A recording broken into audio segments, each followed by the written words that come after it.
Decided to do a little project today, adding some fog lamps to my 2008 Toyota Tundra. Just gonna run down how I did mine. So a lot of these already have this factory wire harness for the fog lights wrapped up and taped up behind there. So all you have to do is take that blank out, snap it in, and then I added a fastener there to hold it in on both sides. Same thing on this side. You gotta take this cover off, just a couple clips, a couple 10mm head screws. See the same thing on that side.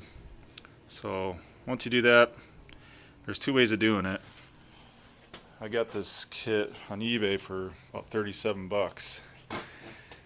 And it came with the wiring harness, all the wiring, fuse, and its own relay. But I really wanted to use the stock harness and fuse and relay. So if you look here, fog lamp fuse there is already installed. The relay, the fog lamp relay is right there. Actually matches up right there. It doesn't come with one from the factory, but I just pulled the one from my de-icer since it's middle of summer. Won't be need that. I'm gonna order a relay for that, probably 15 bucks online or at the local dealer. So in order to get that energized, you need to give it a ground. I'm gonna go through the wire diagram here. So this is your main body ECU. You can see this is your switch side of your coil, or not your coil, but your relay. So that side always has 12 volt positive, and you can see when it closes the switch, it energizes the bulbs. So in order to get the relay contacts to close, you got to energize the coil. So when the tail lights are on, it will provide the 12 volt positive here. So all you need to do is get the body controller to ground that side of the coil.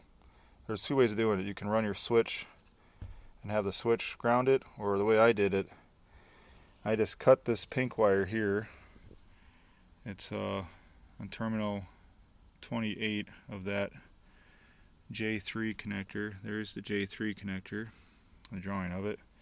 So pretty much all I did was snip that wire, and then the switch, let's get this out of here.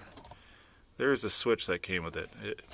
You see when you press it in, it stays pressed in.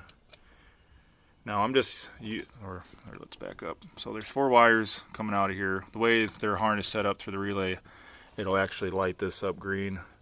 Well, my interior lights are amber, just like most of the Tundras are. So I don't really care if that's lit up or not. So what I found is on mine, the left side there, the blue and yellow next to each other, those two are connected to the switch inside, or the contacts inside the switch. So when that's pushed in, it stays in and the switch is closed. So all I did on this J3 connector going into the main body ECU, pin or wire 28 is on this corner. So all I did was snip that, and then I have that coming from the switch, and then the other wire I went right there in that ground. So pretty much when I push that switch in, I'm actually in the process of soldering that up, but as soon as I push that in, it'll close the switch and ground out that coil, energizing the relay, and it comes out off and on. And I was kind of hoping there'd be an indicator light in the dash, but there wasn't. Let me know the fog lights are on, but not a big deal. But the way it's set up, the fog lights will only work if the headlights are on. and then they'll shut off with the bright. It's kind of the way they're supposed to work. Well, that's how I did it. If you have any questions, you guys can comment. Have a good one.